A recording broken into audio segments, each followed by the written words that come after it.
दोस्तों इमेजिन कीजिए कि आप अपना काम निपटा के थके हारे सो रहे हो और बस 20 घंटे की नींद के बाद आप जब उठते हो तब आपको पता चलता है कि अर्थ के सारे इंसान मिट गए हैं, आप अकेले ही बचे हो। तो आपका रिएक्शन क्या होगा मुझे कमेंट्स में जरूर बताइए। सो कहानी की शुरुआत में हमें बताया जाता है भगवान ने मस्त मंगलवार के दिन का मुहूर्त निकाला था अर्थ पर से सारे इंसानों को मिटाने का। एग्जैक्टली अपोकलिप्स क्या था किसी को भी नहीं पता, लेकिन अब धरती पर इंसान नहीं है। इसके बाद हम एक छोटे से टाउन में डेल नाम के एक आदमी को देखते हैं जो इस अपोकलिप्स से सरवाइव कर गया था। वो अक्सर अकेला रहा करता था, इसीलिए अब अपनी जिंदगी शांति से बिता रहा था। वो लाइब्रेरी में रहा करता था और उस जगह को अक्सर साफ किया करता था। बचे टाइम में वो अपना खाना मॉल से लेकर आता था तो कभी मछलियाँ पकड़ता था। इसके साथ साथ ही अपने आसपास के जो भी घर रहते थे उन घरों में जाकर उन्हें वो साफ किया करता था और वहाँ पे मिलने वाली फोटोज और किताबों को अपने पास रखता था, क्योंकि इंसान ना होने के कारण उनकी फोटोज ही उसकी यादें थी और अगर उसे किसी का शव मिलता तो वो उसे दफना देता था। फिर उस घर को वो मैप में क्रॉस करता था, यानी उसने इस घर को साफ कर दिया है। अब रात को जब डेल मूवी देख रहा था तभी उसे बाहर किसी फटाकों की आवाज सुनाई देती है जिससे वो काफी हैरान होता है। इसीलिए वो सुबह उठने पर सबसे पहले उसी जगह पर जाता है जहाँ पर वो एक कार को देखता है जिसका एक्सीडेंट हुआ था। गाड़ी में उसे एक लड़की भी दिखाई देती है जिसका नाम ग्रेस था। गाड़ी में चेक करने पर उसे फटाके भी दिखाई देते हैं जो एक्सीडेंट के कारण फूट गए थे और कार में एक बंदूक भी होती है। अब थोड़े समय के बाद ग्रेस को होश आता है और वो खुद को एक अनजान घर में पाती है जहाँ डेल ने उसकी मरहम पट्टी कर दी थी। अब वो बाहर आने निकलती है तो दरवाजा लॉक था क्योंकि डेल खुद भी डरा हुआ था किसी और को जिंदा देखकर। अब डेल बाहर से उससे कुछ सवाल करता है कि अपोकलिप्स में वो कैसे बच गई थी। तभी ग्रेस बताती है कि वो नहीं जानती कि सारे लोग कहाँ गए और वो अकेली ही कैसे बच गई है। और जब वो लोगों की तलाश में आगे बढ़ रही थी तभी उसे रास्ते पर बंदूक मिली थी और वो उसने अपने पास रख ली थी सेफ्टी के लिए। अब डेल उसकी बात समझता है और दरवाजा ओपन कर देता है, लेकिन यहाँ पे डेल ग्रेस को अपने साथ नहीं रखना चाहता था, इसीलिए ये घर ग्रेस को ही रहने के लिए देता है और खुद वहाँ से जाने लगता है। लेकिन हम ग्रेस को देखते हैं जो खुद अकेले वहाँ पे नहीं रहना चाहती थी, इसीलिए वो डेल के पीछे पीछे आने लगती है। डेल से कहती है कि वो उसकी मदद कर सकती है, जैसे वो घर की साफ सफाई करता है वो भी कर सकती है, और कहती है कि अगर वो दोनों साथ में काम करेंगे तो काम भी जल्दी खत्म हो जाएगा और फिर हम इस टाउन से दूसरे टाउन में भी जा सकते हैं। लेकिन डेल ग्रेस से कहता है कि यहाँ पे कोई दूसरा टाउन नहीं है और ना ही वो उसके साथ काम करना चाहता है। लेकिन ग्रेस नहीं रुकती और लगातार उसका पीछा करते हुए उसके साथ बार बार बातें कर रही होती है। लेकिन इन सब के कारण डेल बहुत ही चिढ़ा हुआ था। फिर दोनों भी खाना खाने के लिए बैठते हैं, लेकिन डेल ग्रेस को एक दूसरे टेबल पर जाकर बैठने कहता है और खुद अकेले ही खाना खाता है। तभी ग्रेस डेल से पूछती है कि क्या अकेले रहने से वो बोर नहीं हुआ। तो गुस्से में डेल कहता है जब उस टाउन में लोग थे तब भी वो अकेला था और आज भी अकेला है, इसीलिए उसे कोई भी फर्क नहीं पड़ता, और डेल वहाँ से चला जाता है। अब ग्रेस को भी इससे बुरा लगता है और वो वहाँ से जाने लगती है। लेकिन जब वो कार में जाती है तो डेल ग्रेस के पास उससे माफी मांगने आता है क्योंकि उस पर गुस्सा करने के बाद उसे अच्छा नहीं लग रहा था, इसीलिए वो ग्रेस से उसके साथ ही रहने के लिए हाँ करता है। अब ग्रेस भी डेल के साथ रुक जाती है और उसी की तरह रोज घरों को साफ सफाई करने का काम करती थी। और डेल जब बॉडीज को दफना दिया करता था तब ग्रेस उसे 10 सेकंड के लिए मौन करने के लिए कहती थी, लेकिन वो ग्रेस की बात मान जाता है। और धीरे धीरे ग्रेस के आ जाने के कारण डेल के जीवन पर काफी असर पड़ने लगता है। जैसे ग्रेस हमेशा कुछ ना कुछ बातें किया करती थी, गाड़ी से जाते वक्त जोर जोर से गाने बजाया करती थी और हर वो चीज करती थी जो डेल को पसंद नहीं था। अब एक दिन दोपहर को जब ग्रेस को डेल नहीं दिखता तो वो उसे ढूंढने लगती है और उसे ढूंढते हुए वो एक रूम में चली जाती है और यहाँ पे अलग अलग लोगों की वो फोटो पाती है जो डेल इकट्ठा करता था।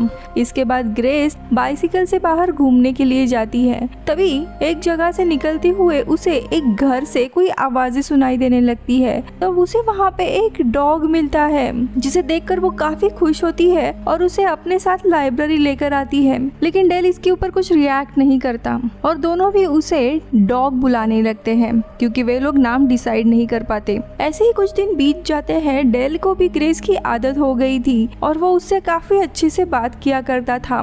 और दोनों एक साथ टेबल पर बैठकर खाना भी खाया करते थे। और ग्रेस डेल को अपने बचपन की कहानी सुनाया करती थी। वो बताती है कि जब वो छोटी थी तब उसके पास 2 गोल्ड फिश थे। ग्रेस की गर्दन पे हम एक निशान देखते हैं और वो उसके बारे में डेल को बताना चाहती थी, लेकिन वो कुछ कह नहीं पाती।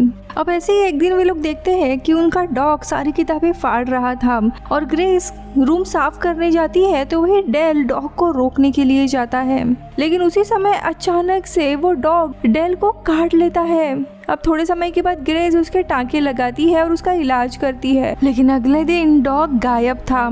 इसके बाद दोनों भी मिलकर उस डॉग को ढूंढने लगते हैं, लेकिन टाउन में कहीं पर भी डॉग नहीं था। अब ग्रेस को डेल के ऊपर ही शक होने लगता है। तभी डेल कहता है कि उसने डॉग को टॉयलेट करने के लिए बाहर छोड़ा था, शायद उसी समय भाग गया होगा। अब ग्रेस को इस बात से गुस्सा आता है और वो लाइब्रेरी में जाकर बैठ जाती है और उन फोटोज को देखती है जो डेल अपने रूम में जमा किया करता था और उससे गुस्से में पूछती है कि वो आखिरकार लोगों के फोटो को क्यों इकट्ठा कर रहा है, जबकि उसके दिल में लोगों के लिए कोई भी फीलिंग्स नहीं है। डेल उससे माफी मांगता है और बताता है कि वो पहला इतना अकेला नहीं था, पहले काफी खुश रहा करता था। अब ये कहकर वो सोने चला जाता है, लेकिन डेल को ऐसे बर्ताव के लिए काफी बुरा लग रहा था, इसीलिए एज अ सॉरी वो ग्रेस को अपने साथ उसने क्रिएट किए हुए एक ग्रीन हाउस में लेकर जाता है और धीरे धीरे ग्रेस को वो रिस्पॉन्सिबिलिटी भी देने लगता है, जैसे प्लांट्स की देखभाल करना। अब ग्रेस को अकेले घर साफ करने को भी कहता है, जो वो पहले मना करता था।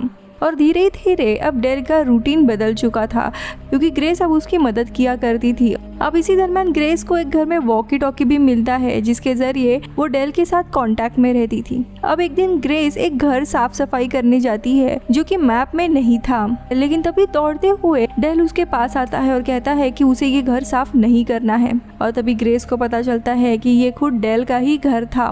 वो अपना घर साफ नहीं करना चाहता था, क्योंकि वो अपने सबसे बड़े नाइटमेयर यानी अपने पेरेंट्स का शव नहीं देख सकता था। लेकिन ग्रेस उसे समझाती है कि उसके पेरेंट्स का अच्छे से अंतिम संस्कार करना चाहिए और घर को भी साफ करना चाहिए, ताकि वो भी मूव ऑन हो। इसीलिए डेल मान जाता है। वो धीरे धीरे घर को साफ करता है और उसे अपने माँ का शव मिलता है, जिसके वो प्रॉपर अंतिम संस्कार करता है और अंत में बहुत ही ज्यादा रोता है अपने माँ को लेकर। अब रात में डेल बहुत ही ज्यादा दुखी था। ग्रेस डेल को एक दूसरे घर में लेकर जाती है, जहाँ पे डेल सो जाता है। अब अगले दिन उसकी आँख खुलती है, तब उसे किसी लोगों की आवाज आने लगती है, इसीलिए वो बंदूक लेकर नीचे आता है। तब देखता है कि ग्रेस किसी 2 लोगों के साथ बातचीत कर रही है, पैट्रिक और वॉलेट। यहाँ पे हैरान करने वाली बात ये थी कि ग्रेस बताती है कि ये उसके माता पिता है, लेकिन ये तीनों को देखकर लग नहीं रहा था कि ये असल में माता पिता है। इसी दरम्यान पैट्रिक डेल को बताते हैं कि कैलिफोर्निया में इंसानों की एक सोसाइटी है, जहाँ पे लोग मिलजुल कर रह रहे हैं और डेल और ग्रेस को भी वही चलना चाहिए उनके साथ। लेकिन ये सुनकर डेल को गुस्सा आता है और वो वहाँ से जाने लगता है,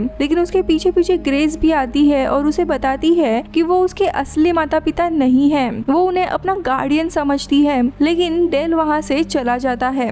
डेल अपने लाइब्रेरी में आता है और काफी गुस्सा करता है, क्योंकि उसका एक रूटीन चल रहा था और अब कोई और ही लोग उसके दुनिया में आए थे और ग्रेस भी जाने वाली थी। अब डेल के जाने के बाद वॉलेट ग्रेस को अपने साथ कैलिफोर्निया लेकर जाने का सोचती है, ताकि वे तीनों एक फैमिली की तरह रह सके।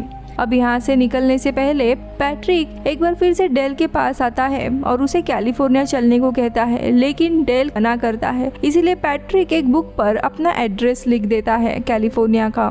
अब ग्रेस भी वहाँ से जाने निकलती है, लेकिन वो काफी रो रही होती है। अब कुछ दिन बीत जाते हैं और हम डेल को देखते हैं, जिसे सबसे पहले अकेला रहना काफी पसंद था। वो विश करता था कि ग्रेस उसकी दुनिया में ना आई होती, लेकिन अब ग्रेस के जाने के बाद वो काफी पछता रहा था। उसे ये अकेलापन खाए जा रहा था। गुस्से में वो लाइब्रेरी की सारी किताबें भी इधर उधर कर देता है और तभी उसे वो पैट्रिक्स का एड्रेस मिलता है और वो भी कैलिफोर्निया जाने का फैसला करता है। और निकलने से पहले वो अपना पूरा सप्लाई तैयार करता है। उसके गाड़ी का पेट्रोल खत्म होने के बाद वो अलग अलग गाड़ियां बदलता है।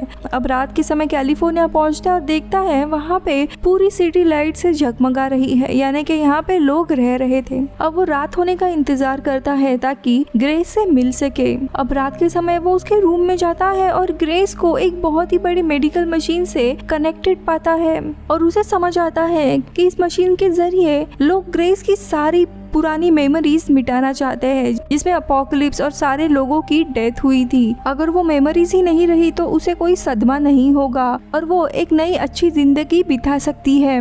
टाउन के सारे लोगों ने यही किया था और ग्रेस के मर्जी के बिना उसकी सारी यादें मिटाई जा रही थी। डेल उससे माफी मांगता है और मशीन से डिस्कनेक्ट करता है। ग्रेस की अभी भी काफी सारी यादें थी और वो डेल को भी पहचान जाती है और उसे यहाँ से लेकर जाने के लिए कहती है। वो उसे निकाल कर यहाँ से लेके जाने लगता है, लेकिन तभी वहाँ पे पैट्रिक आ जाता है और उन्हें रोकते हुए समझाता है कि यही जीने का अब तरीका है। लेकिन ग्रेस सीधा एक गन लेकर उसे शूट कर देती है। तभी वहाँ पे वॉलेट भी आ जाती है, लेकिन उस पे अपने पति के मौत का कोई भी असर नहीं था। वो बताती है कि उसकी भी ग्रेस जैसी बेटी थी और वहाँ से चली जाती है। जिसके बाद ग्रेस वहाँ पे रखे हुए 2 गोल्ड फिश को लेकर अपने साथ चली आती है। हम बाहर देखते हैं जहाँ पे लोगों की एक अच्छी खासी कॉलोनी थी और वहाँ पे अपना नॉर्मल जीवन जी रहे थे। लेकिन अर्थ पे क्या हुआ इसके बारे में उन्हें कुछ भी पता नहीं था और ये दोनों वहाँ से चले जाते हैं। उन्हें ऐसे लोगों के बीच में नहीं रहना था जो अपने सच्चाई को फेस नहीं कर सकते और मूवी इधर ही खत्म होती है। दोस्तों, आपको क्या लगता है, इन लोगों को इसी टाउन में रहना था मेमोरी मिटा के या बाहर जाकर स्ट्रगल करना था? जो ऑप्शन उन्होंने चुना कमेंट्स में जरूर बताइए। Bye bye. कहानी की शुरुआत में हमें बताया जाता है कि भगवान ने मंगलवार का मुहूर्त निकालकर अर्थ पर से सारे इंसान